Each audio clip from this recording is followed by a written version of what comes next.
నిన్నటి శ్లోకంలో దుర్యోధనుడు తన సైన్యం బలాన్ని తక్కువగా అంచనా వేశాడు.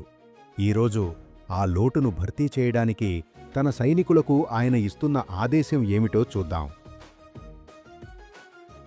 శ్లోకం అయనేషు చ సర్వేషు యథాభాగమవస్థితాః భీష్మమేవాభిరక్షन्तు భవంతు సర్వ ఏవ హి.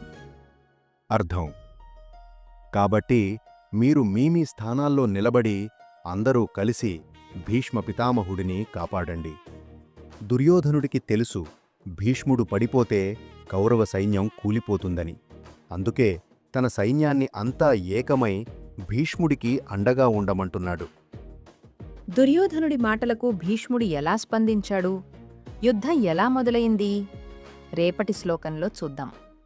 భక్తి జ్ఞానాన్ని ప్రతిరోజు వినాలంటే మా భక్తి వాహిని తెలుగు ఛానల్ని సబ్స్క్రైబ్ చేయండి. మీ యొక్క సబ్స్క్రైబ్ మా భక్తి సేవకు శక్తి.